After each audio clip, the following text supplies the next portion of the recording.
Assalamualaikum warahmatullahi wabarakatuh. Halo, perkenalkan nama saya Rara Kirana Aisyah Anwar dengan 3 digit NIM terakhir 011. Saya dari kelas PTI 2020A. Perkenalkan, saya Rizky Mutiara Citrayuti dengan NIM 205097407 dari Prodi Pendidikan Teknologi Informasi 2020A. Saya Irma Mustafida dengan NIM 250974063. Perkenalkan, nama saya Nizar Alamsyah, perwira negara dengan NIM 2005009740031 dari Prodi Pendidikan Teknologi Informasi 2020A. Assalamualaikum warahmatullahi wabarakatuh. Halo semuanya, kami dari kelompok 7 kelas Pendidikan Teknologi Informasi 2020A akan mempresentasikan mengenai materi Traveling Salesman Problem, mata kuliah Matematika Diskrit. Sebelum itu, perkenalkan anggota dari kelompok kami. Ada saya, Rara Kirana Aisyah Anwar dengan NIM 011. Ada Rizky Mutiara Citra Ayuti dengan NIM 007.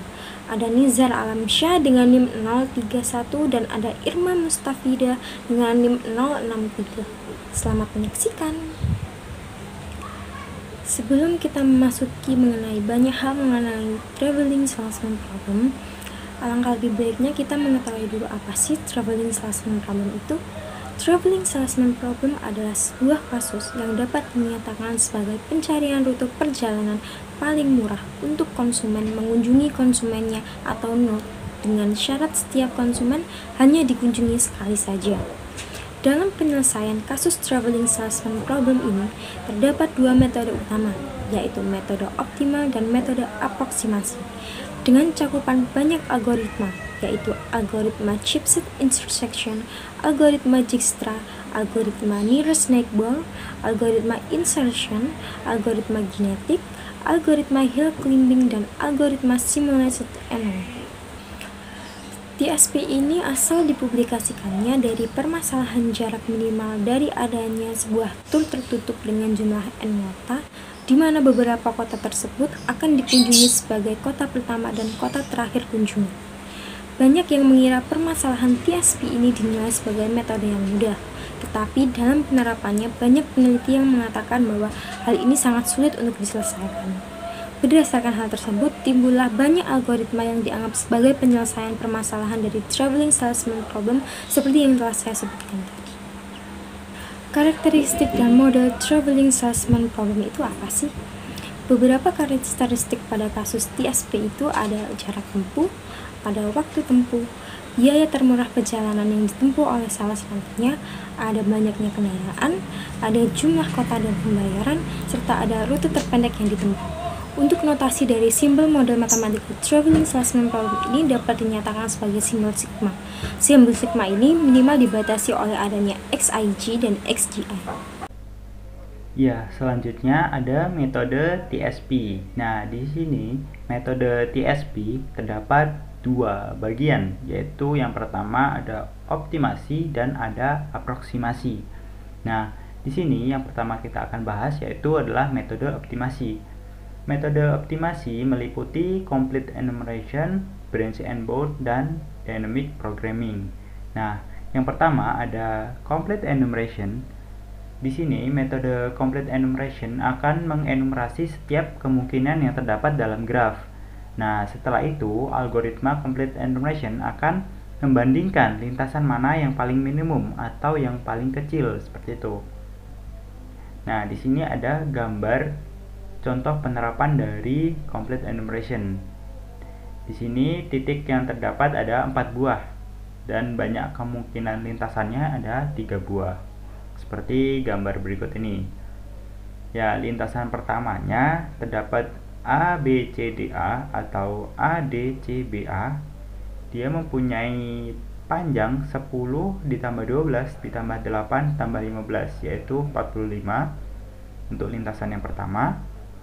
Untuk lintasan yang kedua ada ACDBA atau ABDCA, memiliki panjang yaitu 12 ditambah 5 ditambah 9 ditambah 15, yaitu jumlahnya adalah 41 untuk lintasan kedua. Nah, untuk lintasan yang ketiga Di sini ada ACBDA atau ADBCA mempunyai panjang 10 ditambah 5 ditambah 9 ditambah 8, yaitu adalah 32. Selanjutnya, dari hasil enumerasi tersebut kita mendapatkan hasil minimum atau hasil yang paling kecil, yaitu adalah 32 di sini. Nah, tetapi jumlah enumerasi dari algoritma ini adalah n-1. Nah, maka dari itu tidak akan efektif jika jumlah n bernilai sangat besar. Nah, seperti itu ya. Untuk yang kedua, sini ada branch and bound. Nah, algoritma ini memiliki arti branching. Adalah mekanisme menggunakan algoritma breadth first search, di mana titik kota yang dibangkitkan terlebih dahulu merupakan titik bersebelahan dengan titik awal. Sedangkan bounding atau batas adalah proses penentuan nilai batas atas dan bawah untuk penyelesaian optimasi. Sama dengan complete enumeration, pada algoritma branch and bound ini ternyata juga memiliki kompleksitas algoritma n-1, di mana n itu adalah jumlah kota, seperti itu ya. Kita next. Sini ada contoh penerapan branch and bound. Kita lihat dia akan bersebelahan, dia akan menurunkan yang ada di sebelahnya seperti itu, akan terus sampai ke nilai yang paling kecil seperti itu. Di sini untuk contoh di kasus di atas, nilai yang dicapai adalah 15. Selanjutnya ada dynamic programming. Nah, untuk dynamic programming merupakan suatu teknik matematika untuk membuat serangkaian keputusan yang saling berhubungan. Metode program dinamik menjadi dua jenis penyelesaian, yaitu program dinamik perhitungan rekursif maju dan rekursif mundur. Untuk penyelesaian program dinamik perhitungan rekursif maju dimulai dari iterasi ke-1 sampai iterasi ke n. Dan untuk penyelesaian program dinamik perhitungan rekursif mundur yaitu dari iterasi ke n sampai iterasi ke 1, seperti itu. Nah, di sini ada ciri-ciri masalah dari dynamic programming. Nah, fitur dasar yang menjadi ciri masalah program dinamis ini atau dynamic programming ini adalah yang pertama, ada permasalahan dapat dibagi menjadi beberapa tahap dengan suatu keputusan kebijakan diperlukan di setiap tahapnya. Seperti itu. Pada poin kedua, setiap tahap memiliki serangkaian kondisi yang sesuai. Pada poin ketiga, pengaruh keputusan kebijakan pada setiap tahap adalah mengubah keadaan saat ini menjadi keadaan yang berkaitan dengan tahap berikutnya. Nah, pada poin keempat, selanjutnya, prosedur penyelesaian dirancang untuk menemukan suatu kebijakan yang optimal untuk keseluruhan masalah, yaitu pemberian keputusan kebijakan optimal pada setiap tahap untuk setiap kemungkinan keadaan. Pada poin kelima, bila diketahui keadaan sekarang, maka kebijakan optimal untuk tahap-tahap yang tersisa adalah bebas terhadap kebijakan yang dipakai pada tahap-tahap sebelumnya.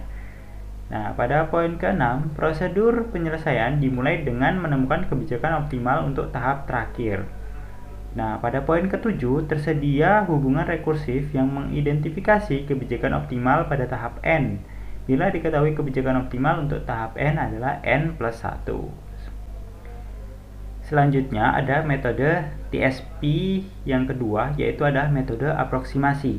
Nah, metode aproksimasi atau sering disebut dengan metode heuristik ini akan memberikan solusi yang hanya mendekati nilai optimal saja.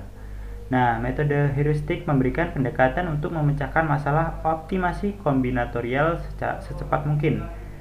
Nah, untuk algoritma yang umum digunakan dalam heuristik adalah ada dua di sini, yaitu ada genetic algorithm dan algoritma simulate annealing, dan akan dibahas lebih lanjut pada bab selanjutnya. Selanjutnya adalah algoritma Narrow Snakeboard. Algoritma Narrow Snakeboard yaitu algoritma yang menggunakan metode supervised learning. Supervised learning yaitu algoritma yang tujuannya adalah menemukan pola baru data dengan menghubungkan yang sudah ada. Jadi pola baru data ini akan dihubungkan dengan data yang sudah ada. Algoritma Narrow Snakeboard ini di mana hasil query instan yang baru dikelompokkan berdasarkan mayoritas dari algoritma Narrow Snakeboard yang sudah ada. Jadi hasil query data baru ini akan dikelompokkan berdasarkan data yang paling banyak atau data yang mayoritas. Algoritma Nairs Network melakukan klasifikasi terhadap objek baru berdasarkan data yang jaraknya paling dekat dengan data yang terbaru berdasarkan atribut dan training sampel. Jadi data baru ini akan dikelompokkan dengan data yang sudah ada dan dilihat jaraknya yang paling dekat. Jarak yang digunakan merupakan jarak Euclidean distance yang digunakan pada data angka. Untuk menghitung jarak Euclidean distance yaitu menggunakan rumus D sebagai jarak dekat dengan XY atau training testing yaitu digunakan record data satu atau kedua, selanjutnya akan diakarkan. Diakarkan ini data baru dikurangkan terlebih dahulu dengan data yang lama, setelah itu akan dipangkatkan dan ditambahkan antara data training dan data testing akan ditambahkan, hasilnya akan diakarkan. Selanjutnya adalah algoritma Nairs Network ini menentukan nilai jarak testing dan training dari nilai terkecil, yaitu yang diambil dari tetangga terdekat dengan dirumuskan minimal 1 kurang dari data record keberapa. Selanjutnya adalah langkah-langkah untuk membuat atau menghitung algoritma Nairs Network. Yang pertama adalah menentukan nilai K, jumlah tetangga paling dekat. Yang kedua adalah menghitung jarak Euclid atau query instant masing-masing objek terhadap data menggunakan rumus Euclid. Yang ketiga adalah mengurutkan data yang mempunyai jarak terkecil atau jarak yang terdekat, yaitu mengurutkan data dari yang paling terdekat. Ini adalah mengumpulkan kategori Y, yaitu klasifikasi Nairs Network, dengan nilai kategori Nairs Network yang mendominasi atau mayoritas dapat diprediksi nilai query instannya dan dapat dihitung. Kelebihan dan kekurangan Nairs Network. Untuk kelebihan algoritma Nairs Network yaitu ketika training data besar dapat ditangani secara efektif dan tidak terjadi masalah jika terdapat banyak noise atau banyak masalah. Dan algoritma Nairs Network ini memiliki ketangguhan dalam training data, yaitu untuk mentraining data. Sedangkan untuk kelemahan Nairs Network sendiri yaitu menentukan nilai dari K, jumlah dari tetangga dekat, training tidak jelas karena tidak tahu jarak mana yang akan digunakan karena masih mencari terdekatnya, dan atribut mana yang akan dipakai untuk menghasilkan yang terbaik. Serta perhitungan algoritma Nairs Network ini memiliki perhitungan atau lumayan tinggi karena perlu menghitung setiap jarak query instannya. Contoh penyelesaian yaitu diberikan data yang berupa 2 atribut yaitu cepat dan lambat dalam mengendarai kendaraan, dan kendaraan ini dihitung puluhan dan ditulis satuannya saja apakah nanti tergolong cepat atau lambat. Data baru yaitu umur 31 dan kecepatannya ada 5. Untuk cara menyelesaikannya yaitu yang pertama kita menentukan parameter K. Parameter K ini berjumlah genap, maka sebaiknya K-nya ganjil. Sebaliknya jika berjumlah ganjil, maka K-nya genap. Maka menentukan jumlah nilai terdekat yaitu K sama dengan 7, yaitu ganjil karena nilai tadi pilihannya adalah genap. Menghitung jarak data baru dengan semua data yang sudah ada menggunakan Euclidean distance. Jika dihitung, maka akan menghasilkan nilai-nilai seperti berikut ini pada tabel. Kemudian yang ketiga yaitu mengurutkan jarak dari data baru dengan data yang sudah ada dan menentukan tetangga berdasarkan jarak minim K dari yang terkecil. Yang masuk dalam kategori yaitu baris 1 yaitu K kurang dari 7, baris 2 K kurang dari 7, dan baris 6 K kurang dari 7. Baris 1 itu kategori cepat, sedangkan baris 2 dan 6 merupakan kategori lambat. Gunakan mayoritas dari tetangga terdekat, yaitu lambat lebih besar dari cepat atau mayoritasnya adalah lambat. Maka hasil dari data baru diperoleh bahwa dia termasuk kategori lambat. Selanjutnya adalah algoritma branch and bound. Algoritma branch and bound yaitu algoritma yang untuk dapat menyelesaikan masalah optimasi. Algoritma ini disebut dengan algoritma pencabangan dan pembatasan. Branching adalah proses yang dilakukan dengan membagi permasalahan menjadi sub-permasalahan atau yang lebih kecil untuk mengarah ke penyelesaian atau solusi nantinya. Bounding merupakan proses menentukan nilai batas atas dan batas bawah untuk menyelesaikan masalah yang mengarah pada solusi sub-permasalahan. Syarat percabangan nanti berhenti yaitu yang pertama, invisible, tidak memiliki daerah yang layak. Yang kedua adalah variabel keputusan sudah bernilai bilangan bulat. Yang ketiga adalah masalah memaksimalkan.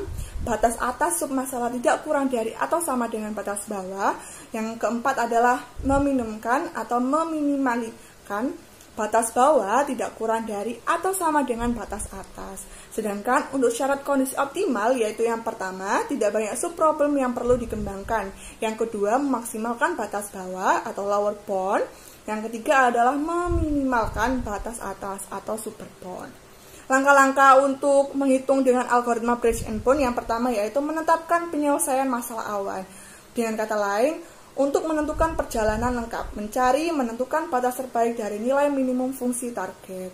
Batas atas disebut dari FV.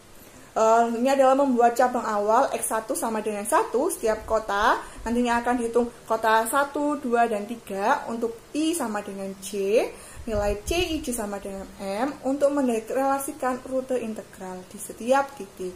Nilai ini menghitungkan batas rendah yang ditunjukkan pada nilai minimum di setiap titik dari data awal. Hapus baris pertama dan kolom ke J dan ganti CIJ sama dengan M. Menentukan penyelesaian masalah dengan menambahkan harga nilai F ke CIJ untuk memperoleh FL.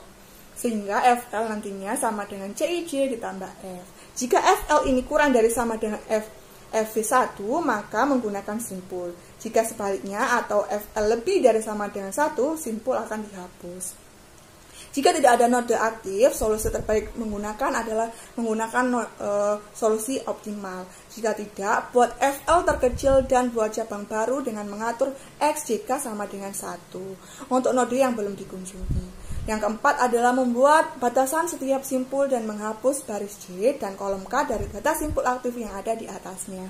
Dari data node aktif, tambahkan nilai F ke JK dengan semua nilai sebelumnya. Ini merupakan gambar diagram algoritma Bridge and Bound, yaitu solusi awal nanti akan dipecahkan dari submasalah akan dipecahkan lagi submasalah lagi, dan sehingga menemukan submasalah yang lebih kecil untuk pemecahan ke menuju solusi. Contoh penyelesaian di sini yaitu wisatawan mengunjungi 5 kota, dia datang dari kota tertentu, mengunjungi setiap kota hanya sekali, dan kemudian kembali ke kota asal. Dan bagaimana cara menentukan biaya termurah. Di sini rute A ke A yaitu tidak boleh dilewati lagi, maka dia akan diisi M. Tentunya ini adalah paragraf, maksudnya graf tak berarah dari rute tadi A, B, C, D, E, F, D. Maksudnya kita yang langkah pertama yaitu berangkat dari A ke A, B dan B tidak diperbolehkan. Hal ini ditandai dengan M atau tak hingga dan menentukan hukum maksimum yang diwakili oleh S. Tabel menunjukkan matriks biaya. Maka langsungnya akan A, B, B, A, C atau BC. Langkah kedua adalah mengkurangkan matriks. Biaya terkecil pada setiap baris digunakan untuk mengurangkan setiap baris sehingga seperti tabel berikut ini. Maka yang tadi adalah tabel sebelumnya adalah paling terkecil 3 baris pertama, maka dia akan dikurangkan 3. Maka nantinya setiap baris akan menghasilkan 0. Langkah ketiga yaitu akan menghasilkan 0 untuk semua, maka akan menghasilkan 0 untuk semua baris dan kolom. Jika ada baris atau kolom yang belum memiliki nilai 0, maka nilai minimum dikurangi dari baris atau kolom tersebut. Hasil kurangan elemen terkecil dari setiap baris dan kolom diberi tanda C turunan IJ sehingga menghasilkan tabel di bawah berikut ini. Tadi jika belum ada yang kolom atau baris belum memiliki nilai 0, maka akan dikurangi lagi dengan nilai terkecil dari baris dan kolomnya. Maka diperoleh R yaitu 3 ditambah 3 ditambah 2 ditambah 2 dan ditambah 1 tambah 1 hasilnya 14 untuk R-nya. Langkah kedua adalah menentukan penalti angka 0 pada tabel C turunan IJ dan menentukan menggunakan jalur HK.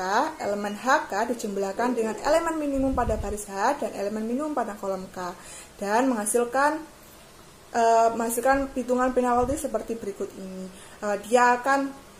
Nilai 0 akan berturunan jadi 0 pangkat 2 untuk setiap baris 1, 0 pangkat 1 baris 2. Dan langkah 3 adalah menghitung lower bound. Lower bound di setiap rute bagian diperoleh R sama dengan 14 dan PAD sama dengan 2, maka 14 ditambah 2 sama dengan 16. Maka total biaya rute yang tidak termasuk rute maksimum adalah 16. Yang keempat adalah menentukan lower bound dengan hapus baris A dan kolom D karena C turunan DA hasilnya maka tak hingga. Sehingga akan menghasilkan seperti tabel berikut itu. Yang langkah kelima adalah jika AD lebih rendah maka akan mengulangi ke langkah 2 sebelumnya.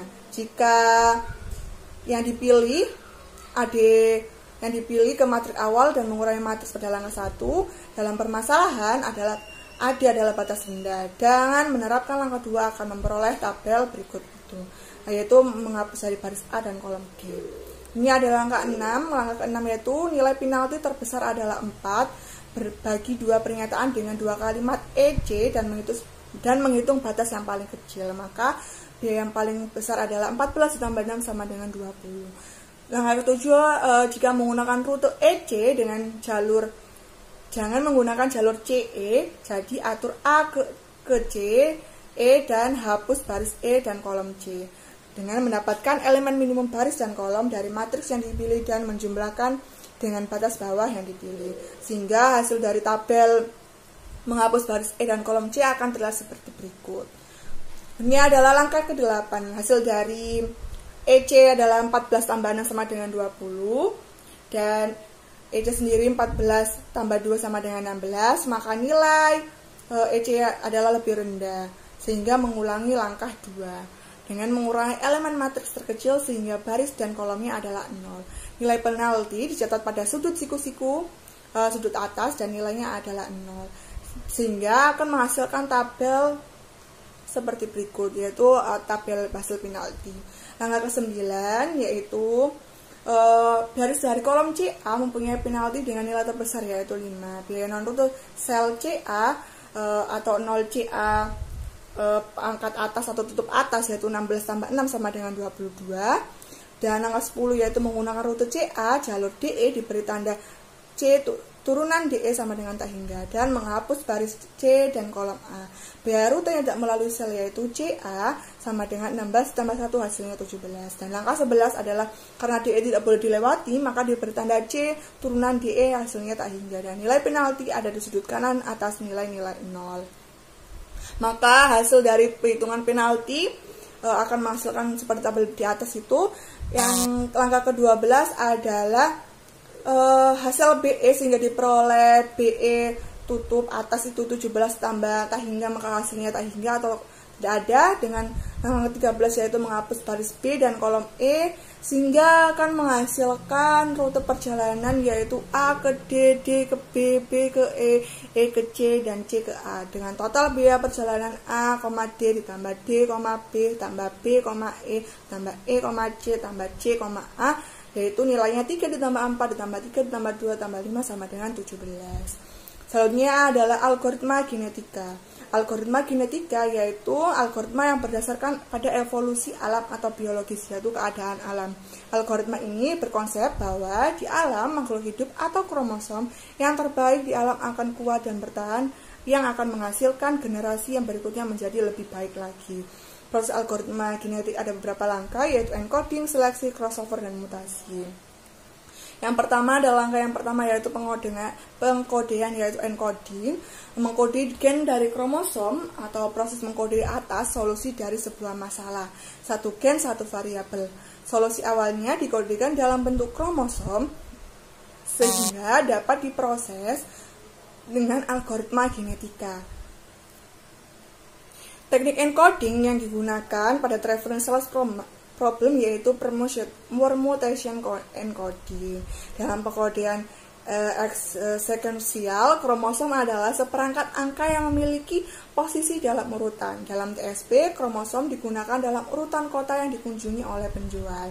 Maka berbentuk seperti P1 sama dengan X1, X2, X3 sampai Xn karena kota yang dikunjungi oleh salesman yang bergerak dari kota 1 hingga kota N. Yang kedua adalah seleksi. Seleksi atau selection menentukan kromosom mana yang akan dipilih memiliki kualitas yang terbaik dan dilakukan persilangan atau crossover. Jadi dipilih yang terbaik, maka ini akan dilakukan persilangan. Terdapat beberapa teknik melakukan seleksi, di antaranya yang satu adalah rank based fitness, yaitu menentukan nilai urutan kromosom, semakin tinggi nilainya maka semakin baik. 0 kurang dari sama dengan fitness kurang dari sama dengan 1. Maka fungsi fitness didefinisikan seperti berikut, yaitu fitness sama dengan 1 dibagi total jarak. Yang kedua adalah roulette wheel selection. Kromosom disusun sedemikian rupa sehingga setiap kromosom memiliki ukuran yang sama dengan ukuran yang serasi. Oleh karena itu, kromosom dengan nilai fitness yang tertinggi adalah yang optimal. Yang ketiga adalah persilangan atau crossover. Proses penyilangan dua kromosom induk akan mendapatkan hasil kromosom lebih baik, yaitu menggunakan terdapat metode crossover, yaitu yang pertama penyilang satu titik single point crossover dengan posisi penyilangan K sama dengan 1, 2 sampai dengan N dikurang 1. N yaitu merupakan panjang kromosom yang setelah terseleksi, kemudian variabel ditukar antara kromosom pada titik tersebut. Yang kedua yaitu penyilangan banyak titik, yaitu multi point crossover.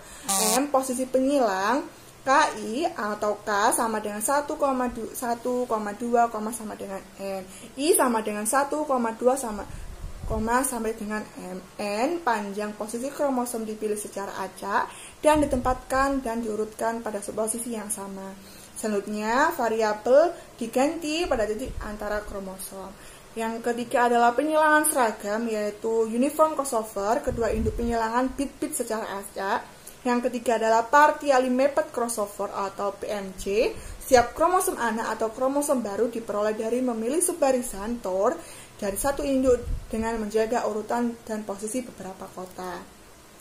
Yang keempat adalah mutasi. Setelah mengalami crossover, diperoleh kromosom baru atau yang biasa disebut dengan keturunan. Keturunan ini akan dibuat melalui proses mutasi. Variabel menurunkan dimodifikasi dengan menambah nilai acak yang sangat kecil dengan probabilitas rendah. Mutasi mencegah hilangnya materi genetik setelah di crossover atau dikawinkan atau digabungkan. Mutasi ini digunakan untuk menggantikan gen yang hilang dalam suatu populasi karena seleksi kemungkinan reproduksi gen yang tidak ada pada inisiasi kepala reproduktif dalam populasi. Penerapan algoritma genetika terhadap traveling salesman problem, yaitu dari gambar di samping terdapat 6 titik yang dikunjungi oleh salesman, yaitu G, H, I, J, K, L. Gunakan setiap jarak antar titik seperti yang ditunjukkan pada tabel berikut, yaitu matriks jarak yang digunakan. Terdapat jarak-jarak. Selanjutnya, titik G ditetapkan sebagai titik awal dan dilanjutkan ke titik berikutnya dan kembali lagi ke titik G. Melakukan proses optimasi dengan menggunakan algoritma genetika dengan parameter berikut, yaitu jumlah populasi sama dengan 4, peluang crossover yaitu 0,5, peluang mutasi 0,1, dan maksimum gen ada itu 20. Sedangkan jumlah panjang kromosom yaitu 7 dari HIJKL. Langkah pertama yaitu membangkitkan populasi secara acak dengan rumus pop sama dengan random NK, N. Elemen permutasi yaitu GHIJKL. Dari hal ini salesman akan berjalan dari kota G ke H hingga ke kota L. Dimisalkan populasi awal seperti tabel di bawah berikut, yaitu susunan gen yang diwakili oleh salesman ada kromosom 1, 2, 3, dan 4. Yang pertama GHIJKLG, 2 GHILKJG, yang ketiga GHJKILG, dan yang keempat adalah GJHIKLG. Ini langkah kedua yaitu menggunakan rumus untuk menghitung kebalikan dari total garis yang diperoleh dari setiap kromosom, yaitu FK sama dengan 1 dibagi K kurung K dengan menghitung total jarak K1 yaitu GH ditambah HJ ditambah IK ditambah KL ditambah LG sama dengan 4 ditambah 1 tambah 2 tambah 5 tambah 3 tambah 6 sama dengan 21, sehingga F1 nya 1 dibagi 21 akan menghasilkan bilangan bulatnya yaitu 0,048. Menghitung nilai fitness maka akan mendapatkan hasil yang seperti berikut ini. Dihitung dari setiap perjalanan kromosom 1 sampai kromosom 4. Nilai kromosom yang paling tinggi yaitu 2 dan 4 dengan fitness 0,05 serta jarak yang didapat yaitu kromosom yaitu 20. Maka kromosom 2 dan 4 disimpan menjadi kromosom yang baik dan akan dipopulasikan pada proses elitism. Langkah yang 3 adalah mencari nilai fitness relatif setiap kromosom dengan merumus menentukan fitness relatif TK yaitu FK sama dengan dibagi total fitness, sehingga perhitungan dari kromosom 1 sampai kromosom 4 yang pertama akan menghasilkan 0,253 untuk kromosom 1, kromosom 2 0,263, kromosom 3 0,221 dan kromosom 4 adalah 0,263. Jika menghitung fitness kumulatif dari setiap fitness relatif yaitu C1 0,0253, C2 yaitu 0,0253 ditambah 0,263 sehingga menghasilkan 0,516, dan C3 0,516 ditambah 0,0221 yaitu dari kromosom 3 sendiri akan menghasilkan 0,737 dan C4 yaitu 0,737 ditambah 0,263 sama dengan 1 sehingga akan mendapatkan kromosom baru yaitu seperti tabel baru. Langkah keempat adalah terdapat kromosom induk mengalami crossover kromosom 3 dan 4. Kromosom 3 itu GHI-LK-JK, JG, dan kromosom 4 adalah GDB-IKFG, sehingga maka diperoleh kromosom turunan yaitu GHL-IKJK, JG, dan kromosom 4 turunan kromosom 4 yaitu GJH-LKIG, sehingga akan mendapatkan populasi baru pada tabel berikut. Tabel berikut ini. Selanjutnya adalah langkah yang kelima, nilai PM ditemukan 0,1. Metode mutase menggunakan swapping mutation, menghitung total dengan rumus panjang total gen sama dengan jumlah gen dalam satu kromosom dikali jumlah kromosom. Terdapat 7 gen, jumlah kromosomnya sebanyak 4 sehingga panjang total gennya 7 dikali 4 sama dengan 28. Untuk menentukan banyak ukuran PM dikalikan dengan panjang total yang didapat yaitu 28 dikali 0,1 sama dengan 2,8. Dibulatkan akan menjadi 3. Posisi gen yang mengalami mutasi bilangan acak dari 1 sampai 28. Misalkan gen 11, gen 17, dan gen 25. Maka hasil kromosom baru akan seperti berikut ini. Ada gen baru dan ada gen lama pada tabel mutasi baru. Selanjutnya, perhitungan nilai fitness dilakukan lagi sehingga kromosom mana yang dapat mengalami proses elitism. Nilai fitness yang mengalami proses mutasi adalah sebagai berikut. Kromosom 1 nilainya 20, maka fitnessnya 0,05. Kromosom 2 nilainya 21, maka fitnessnya 0,04762. Kromosom 3 itu hasilnya 20 dengan fitnessnya 0,05, dan kromosom 4 hasilnya nilai tak hingga, maka nilai fitnessnya akan tak hingga. Ini diambil dari susunan gen yang baru. Dan maka yang mengalami proses elitism yaitu kromosom 4 karena memiliki nilai yang tak terhingga. Langkah ke-6 adalah kromosom 4 akan mengalami proses crossover atau mutasi, dan mutasi oleh karena itu populasi baru pada tabel di bawah ini yaitu kromosom baru 1, 2, 3, 4 dan gen barunya yang pertama kromosom 1 adalah GJH CEFA, kromosom 2 gen barunya GHJ CEFA, kromosom 3 gen barunya GHJ FEGA dan kromosom 4 gen barunya adalah GJH CEFA.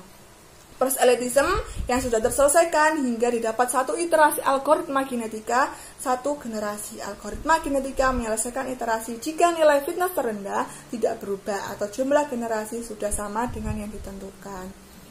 Selanjutnya adalah algoritma hill climbing. Algoritma hill climbing adalah salah satu metode yang digunakan untuk memecahkan masalah pencarian jarak terpendek. Cara kerjanya adalah menentukan langkah selanjutnya dengan menempatkan node yang muncul sedekat mungkin. Algoritma ini berisi memori yang efisien karena tidak mempertahankan pohon pencarian, namun hanya dapat terlihat pada kondisi saat ini dan keadaan berikutnya. Algoritma hill climbing dibagi menjadi dua bagian, yaitu simple hill climbing dan steepest ascent hill climbing. Selanjutnya adalah langkah-langkah dari hill climbing. Pada poin pertama, jalur awal dibentuk sebagai keadaan awal dan diuji dari keadaan awal. Pengujian dilakukan dengan menghitung total jarak yang ditempuh pada keadaan awal. Pengujian dilakukan untuk mendapatkan nilai heuristik sebagai perbandingan dengan nilai heuristik yang ada setelah menggabungkan pertukaran kedua kota. Hasil dari pengujian tersebut adalah jarak minimum yang ditempuh pada soal TSP. Hasil ini akan digunakan untuk membandingkan hasil langkah selanjutnya. Pada poin kedua, setelah lintasan awal dibentuk sebagai keadaan awal, langkah selanjutnya adalah melakukan kombinasi penukaran dua kota, kemudian dilakukan pengujian seperti pada poin yang pertama atau poin A hingga mencapai kondisi target. Jika tidak, pilih elemen lain hingga memenuhi target. Kondisi target didefinisikan sebagai kondisi yang memberikan solusi terbaik untuk masalah TSP dengan kondisi panjang jalur baru harus lebih kecil dari panjang jalur yang lama. Pada poin ketiga, jika kondisi target terpenuhi, maka kondisi tersebut adalah solusinya. Jika tidak, maka dia bukan solusinya. Selanjutnya, yaitu metode Simple Hill Climbing. Berikut adalah langkah-langkah dari algoritma Simple Hill Climbing. Yang pertama, evaluasi state awal, atau kita mengevaluasi keadaan awal. Jika state awal sama dengan tujuan, maka proses berhenti. Jika tidak sesuai dengan target, maka keadaan awal diatur ke keadaan saat ini dan proses dilanjutkan. Pada poin kedua, kita lakukan langkah-langkah berikut hingga solusi ditemukan atau operator baru tidak lagi tersedia dalam kondisi saat ini. Nah, pada poin A, menemukan operator yang belum pernah digunakan dalam keadaan sekarang dan menggunakan operator tersebut untuk membuat keadaan baru. Pada poin B, kita mengevaluasi keadaan baru. Nah, jika keadaan baru adalah tujuan, maka proses akan berhenti. Jika keadaan baru tersebut bukan tujuan, tetapi keadaan baru lebih baik daripada keadaan yang sekarang, maka buat keadaan baru menjadi keadaan yang sekarang. Jika keadaan baru tidak lebih baik daripada keadaan sekarang, maka dapat melanjutkan ke langkah yang kedua. Contoh penerapan Simple Hill Climbing. Operator yang digunakan adalah menukar urutan posisi dua kota dalam satu lajur. Nah, jika ada kota N ingin mencari kombinasi lajur dengan menukar urutan posisi dua kota, maka banyak lajur yang mungkin dinyatakan di dalam rumus berikut. Berikut adalah rumusnya: N faktorial dibagi 2 faktorial dalam kurung N minus 2 tutup kurung faktorial. Nah, misalkan rumus tersebut diterapkan pada 4 kota, sehingga dapat diperoleh yaitu sebagai rumus berikut: 4 faktorial dibagi 2 faktorial tutup kurung 4 minus 2 tutup kurung faktorial sama dengan hasilnya adalah 6, atau dapat 6 kombinasi atau 6 pertukaran rute ya, seperti itu. 6 kombinasi ini akan digunakan semuanya sebagai operator. Ya, yang pertama di sini kita tukar kota 1 dengan 2. Untuk yang kedua kita tukar kota kedua dengan kota ketiga. Pada urutan ketiga kita tukar kota ketiga dengan kota keempat. Urutan yang keempat kita tukar kota keempat dengan kota yang pertama. Kota yang kelima kita tukar kota kedua dengan kota keempat. Dan yang terakhir, urutan yang keenam, kita tukar kota 1 dengan kota yang ketiga. Dengan fungsi heuristik yang digunakan, maka panjang lintasan yang diperoleh tertera dalam gambar di bawah ini. Ada A, B, C, dan D. Dari A ke B 8, B ke C 5, C ke D 6, D ke A 7. A ke C 3, B ke D 4. Seperti itu ya. Nah, di sini ada tahapan metode Simple Hill Climbing ditujukan dalam gambar di bawah ini.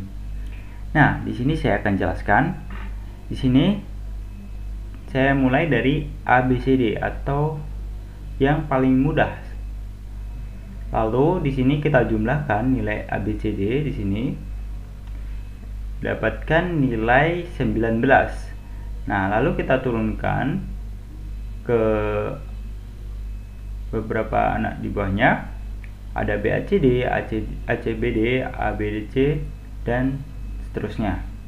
Lalu di sini karena kita menggunakan algoritma Simple Hill Climbing, maka kita menggunakan lajur yang paling kiri yang lebih kecil dari jalur yang lama, yaitu kita gunakan BACD dengan nilai 17, lebih kecil dari nilai ABCD yang nilainya 19 seperti itu.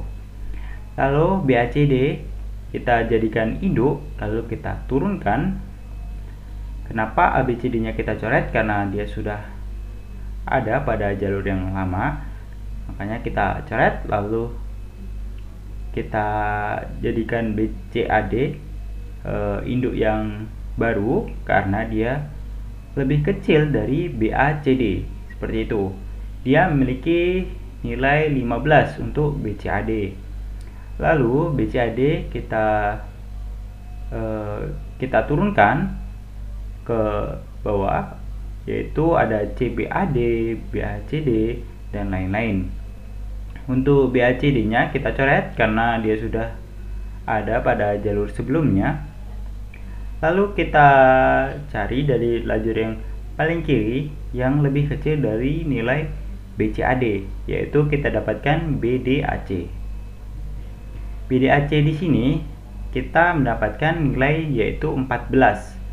Maka di sini BDAC kita jadikan induk yang baru.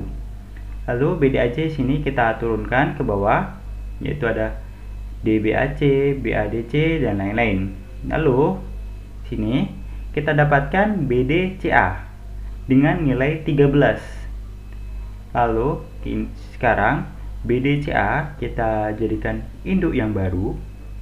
Lalu kita turunkan ke bawah, kita ada DBCA, BCDA, BDAC, ADCB, dan lain-lain.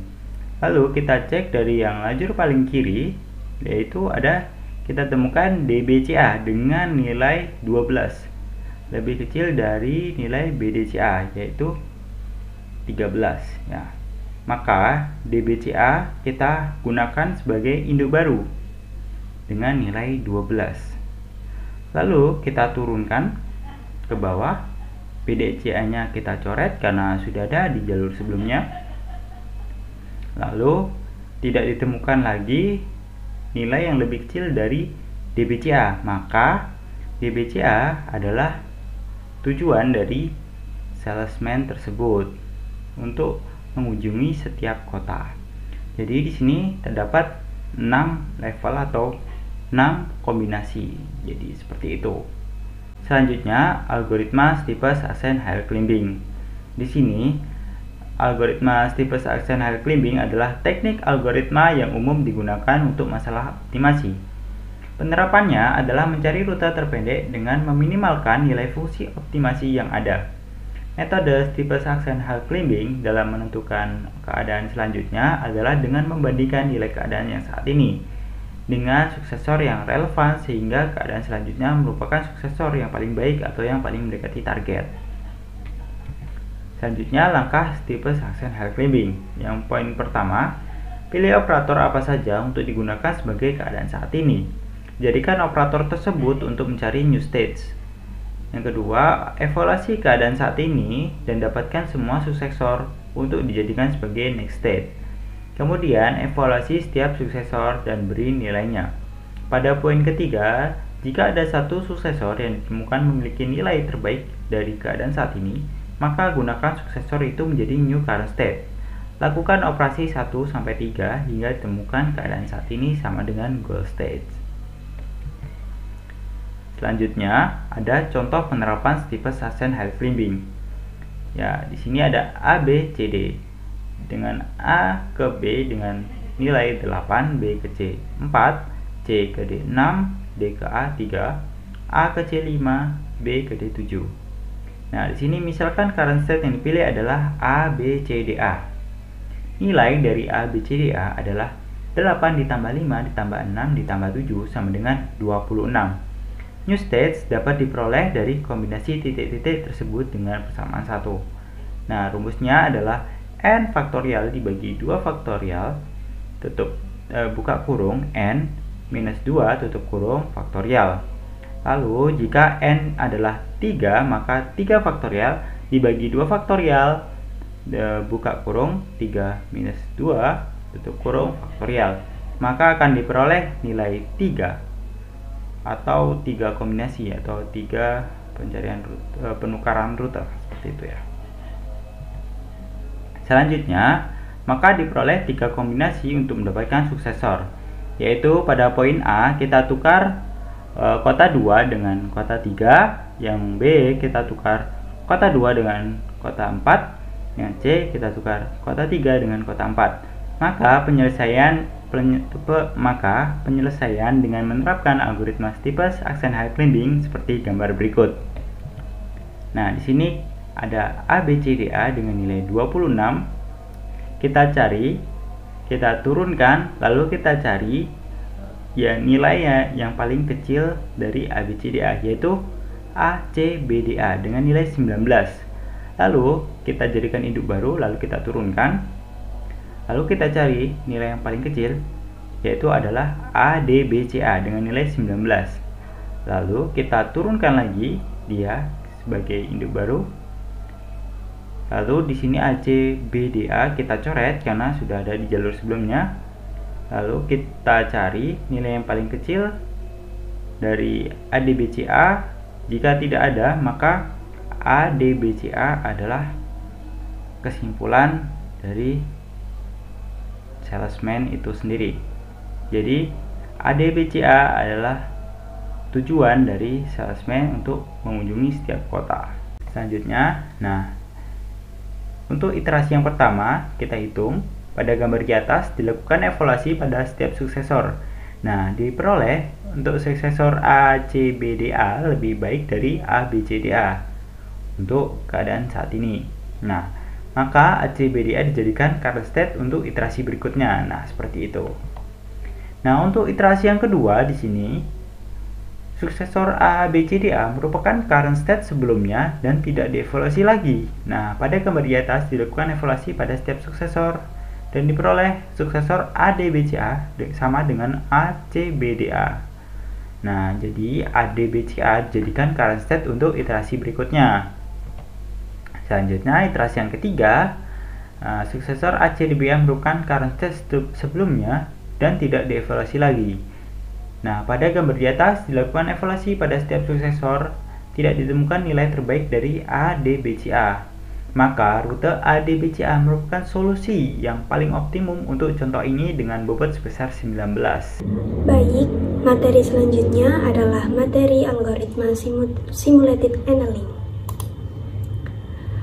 Pengertiannya adalah sebuah algoritma yang mensimulasikan proses annealing, yaitu sebuah proses yang dikenal dalam ilmu metalurgi dan material.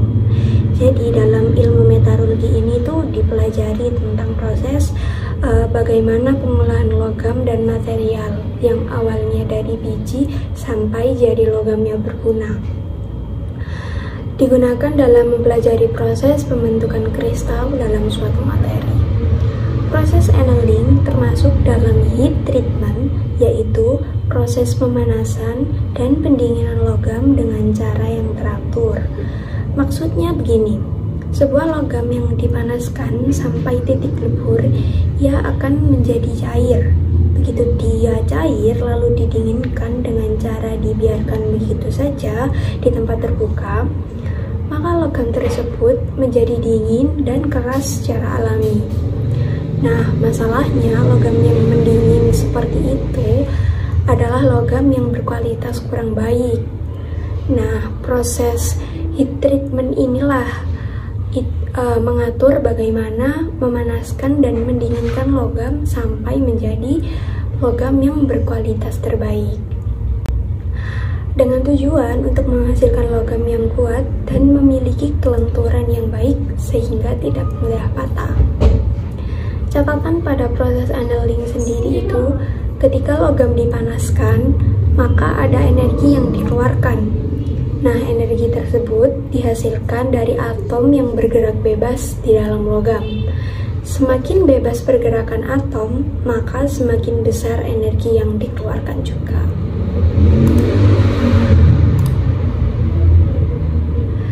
Ada 3 proses dalam simulasi annealing dalam algoritma simulated annealing, yaitu 1. Heating a steel to a certain temperature, yaitu proses pemanasan logam sampai temperatur tertentu. Dalam algoritma simulated annealing, proses ini akan menjadi temperatur atau titik awal, yaitu T0. Yang kedua ada cooling at a determined rate, yaitu proses pendinginan dilakukan dengan kecepatan tertentu dan mestinya perlu ditentukan juga proses akhir dari proses pendinginan yang terjadi.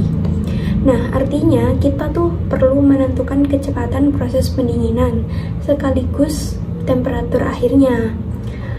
Contohnya tuh kayak kecepatan proses pendinginan adalah 2 derajat Celcius. Nah, berarti pendinginan dilakukan dengan cara menurunkan temperatur dari titik beku atau T0 sampai ke titik leburnya sebanyak 2 derajat Celcius.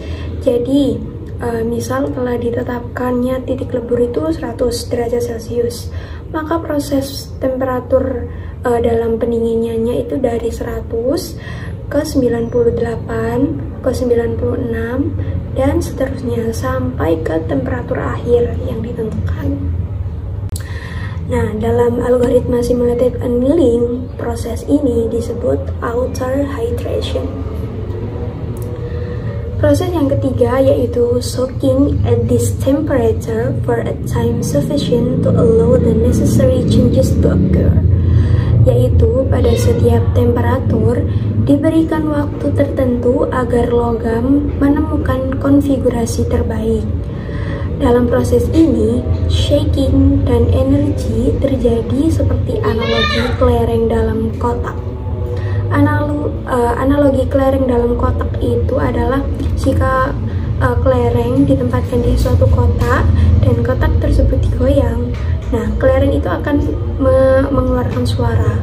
Semakin besar guncangan atau shakingnya, suaranya semakin besar, artinya energi yang dikeluarkan juga semakin besar.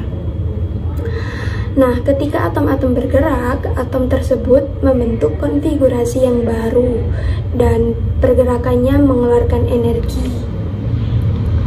Dalam algoritma simulated annealing, proses ini disebut inner iteration, di mana algoritma simulated annealing akan menilai beberapa konfigurasi atau alternatif solusi untuk menemukan solusi terbaik.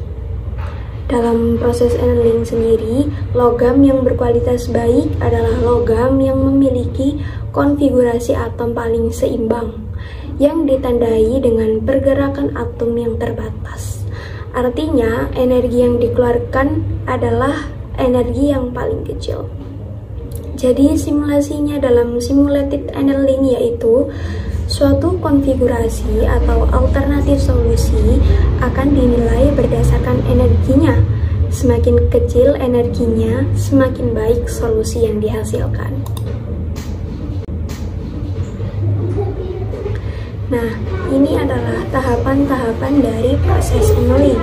Yang pertama ada create an initial solution, lalu berjalan ke assess solution, randomly tweak, assess new solution, acceptance criteria, reduce temperature. Nah, pada saat setelah acceptance criteria ini diulangi. Ini ada lingkaran merah. Lingkaran merah menunjukkan proses inner iteration. Lalu setelah reduce temperature diulangi lagi dari randomly tweak yang seperti di lingkaran biru, yaitu lingkaran biru menunjukkan proses outer iteration.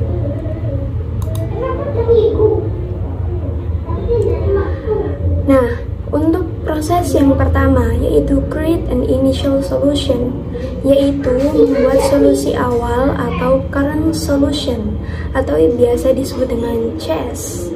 Solusi awal bisa ditentukan secara random atau dengan kriteria tertentu tergantung dari kasus yang hendak diselesaikan. Untuk tahapan yang kedua yaitu ada assess solution atau biasa yang disebut CSE, yaitu menilai solusi awal atau CS menggunakan fungsi evaluasi atau fungsi heuristik tertentu. Nilai heuristik yang dihasilkan dari penilaian satu alternatif solusi disebut energi. Jadi, hasil evaluasi terhadap CS disebut current solution atau CSE.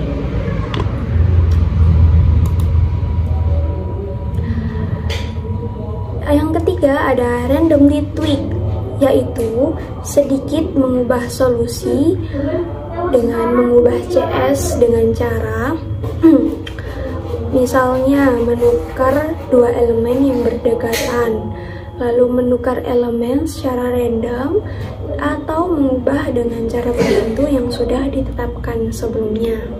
Nah, dalam hal ini tuh sedikit mengubah current solution. Artinya pada tahap ini kita mengubah CS dengan cara ketiga ini. Lalu current solusinya sudah diubah, diberi nama working solution atau biasa disebut dengan WS. Tahap ini serupa dengan tahap selanjutnya, yaitu assess new solution.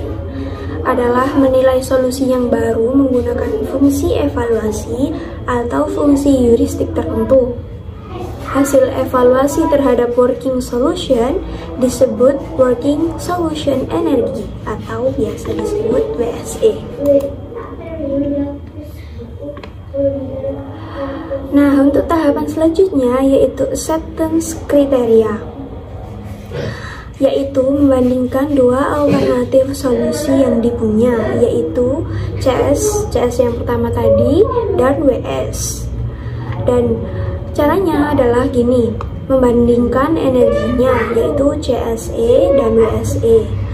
Lalu berdasarkan proses annealing, semakin kecil energi, semakin baik solusi tersebut, dan semakin rendah temperatur, maka semakin kecil energi yang dihasilkan.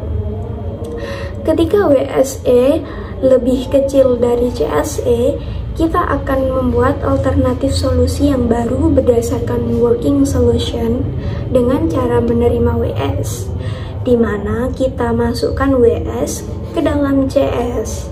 Nah, di tahap berikutnya, CS akan dimodifikasi dan dinilai. Proses tersebut akan terus berulang.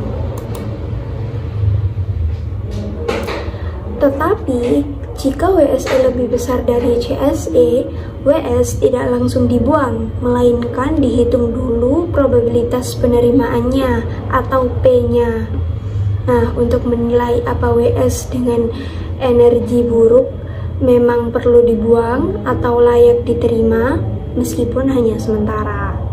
Penentuan akhir diterima atau tidak diterimanya WS ditentukan oleh perbandingan antara nilai P dan nilai random yang diadakan atau nilai R. WS yang bernilai buruk tetap diterima jika nilai P-nya lebih tinggi dari nilai R-nya. Nah, cara menerimanya yaitu WS dimasukkan dalam CS atau jadi WS sama dengan CS.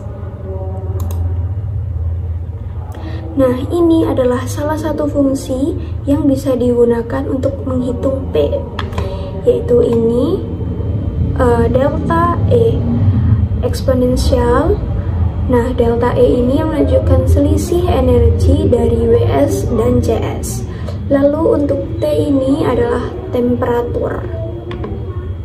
Lalu nilai P dibandingkan dengan nilai R, yaitu nilai random tadi yang dibangkitkan. Berapa nilai R-nya? Nah, nilai R ini dibangkitkan antara nilai 0 sampai dengan 1. WS yang buruk tetap diterima jika P lebih besar dari R. Contohnya ini ada perhitungan P.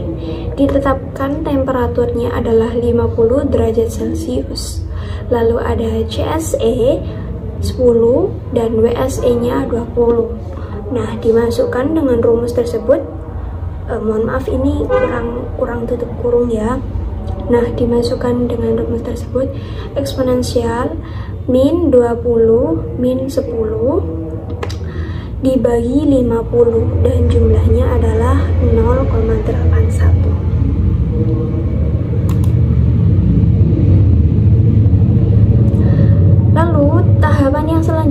yaitu ada inner iteration, yaitu saat dimana algoritma simulated annealing menilai beberapa konfigurasi atau alternatif solusi untuk menemukan solusi terbaik.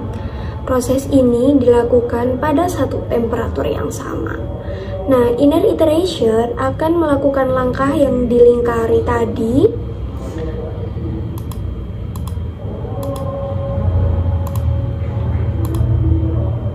Nah, ini ya, inner iteration sebanyak iterasi yang ditentukan.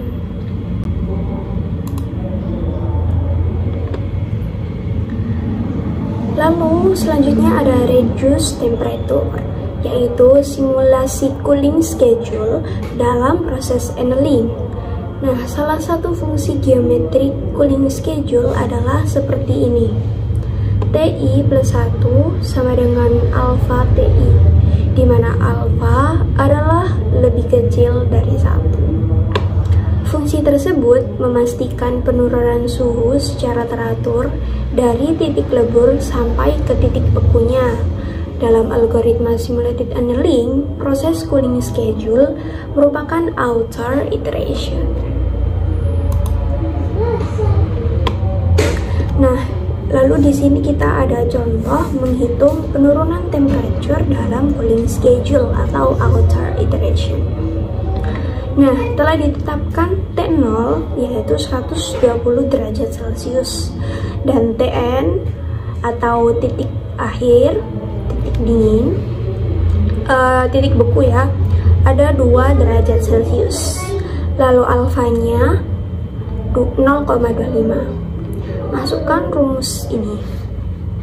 Nah, T1 sama dengan alfa T0 ini 0,25 dikali 120 sama dengan 30. T2 T1 sama dengan 0,25 dikali 30.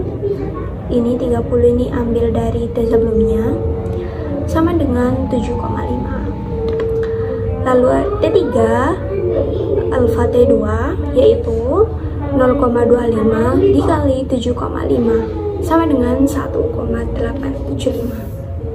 Nah, ketika TI lebih kecil dari Tn, maka iterasi diberhentikan. Nah, lalu ini kita masuk ke contoh soal. Find the best route.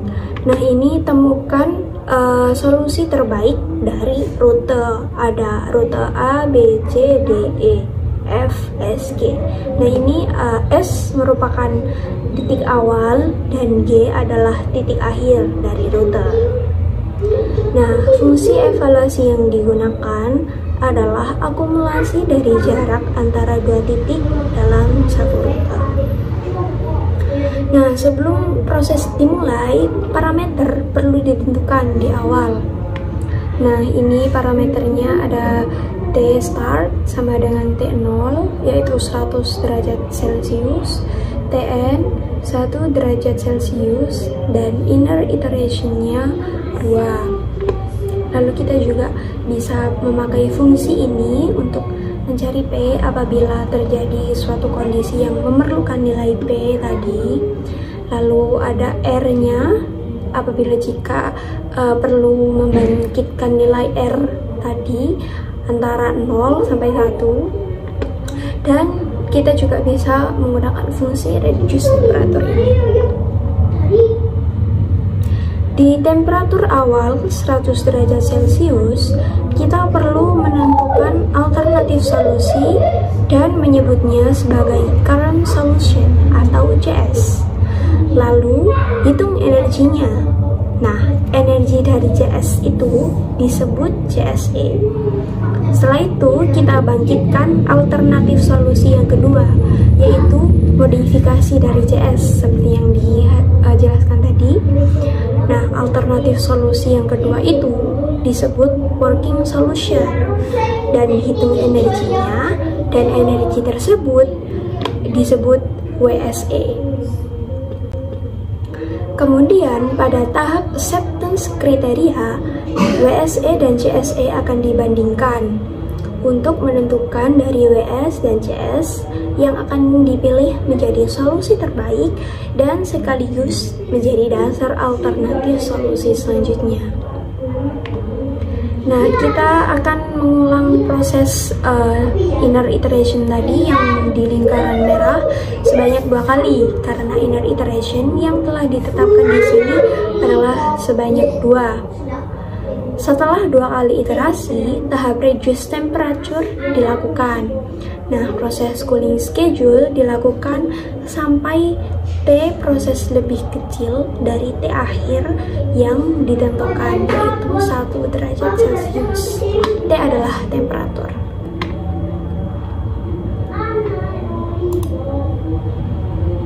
Nah, ini prosesnya. Proses dimulai dari paling awal, yaitu 100 derajat Celcius. Nah, ini di sini Tn adalah T0, yaitu 100 derajat Celcius. Pada iterasi yang pertama, yaitu yang kotak atas ini, satu proses dibangkitkan adalah, sebentar kita lihat dulu. Nah, ini anggap saja S, A, B, E, F, G. Nah, ini S, A, B, E, F, G ya, dengan energi 3, 4, 5, 4, 3 semua di total dan menjadi 19.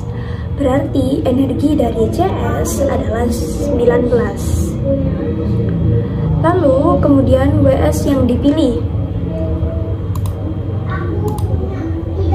Nah, ini S, A, D, E, F, G. Nah, 3 tambah 5 tambah 2 tambah 4 tambah 3 dan menghasilkan energi 17. Lalu iterasi yang kedua, letakkan energi 17 ini dari SADEFC. Lalu kita bangkitkan SDA-BEFC masuk sebagai WS dan energi dari WS yaitu 25. Nah, lalu kita lakukan cara ini. Bandingkan CSE dan WSE. Kita patok dari kata yang lebih rendah adalah lebih baik.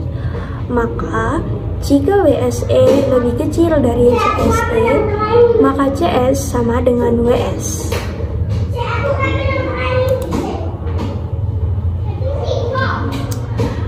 Nah, dari hasil perhitungan tadi, P ini menghasilkan dari hasil perhitungan P ini, karena P lebih besar dari R, oleh karena itu WS tetap diterima.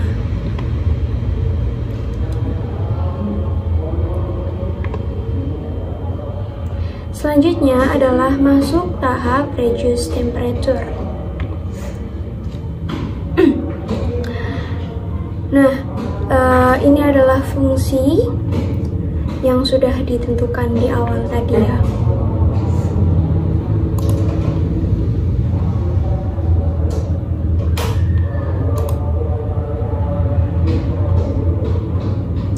Nah, setelah reduce temperature tadi, kita lakukan inner iteration lagi dengan temperatur yang lebih baru, yaitu T1 sama dengan 50 derajat Celcius. Ini sudah terlihat 50 derajat Celcius. Nah, perlu diketahui juga, ini kan ada anak panah yang menurun ke bawah. Nah, pada gambar anak panah tersebut, tujuannya adalah yang pertama, menunjukkan cooling schedule, yaitu temperatur yang semakin menurun. Tujuan kedua adalah menunjukkan proses inner iteration dan outer iteration. Nah, lalu lanjutkan ya.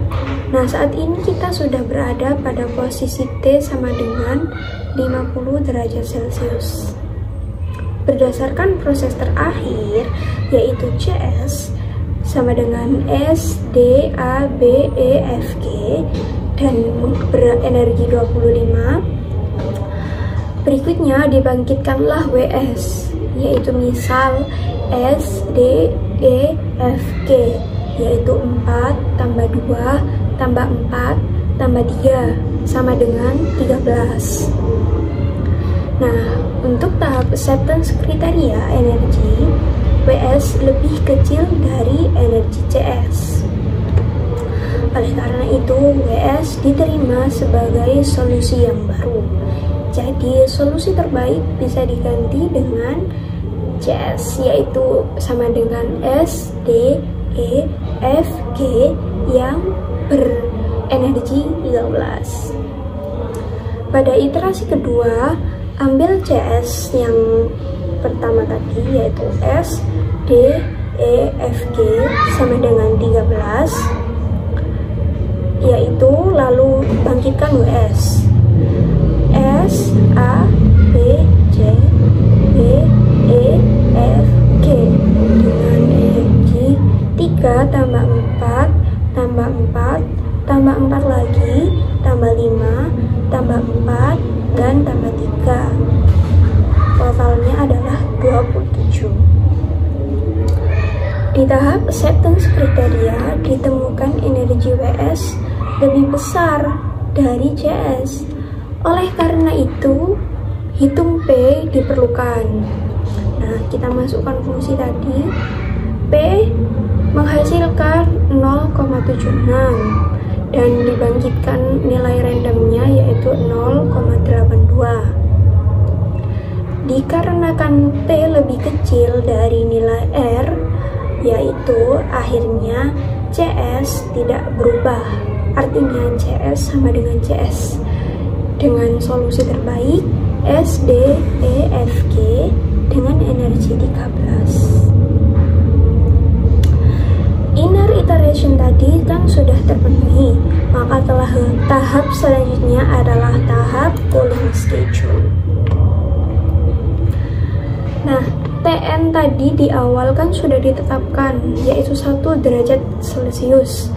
Sedangkan temperatur yang baru saja diperoleh tadi adalah 25 derajat Celcius. Nah, ini ya. Oleh karena itu, proses inner iteration dan outer iteration perlu diteruskan.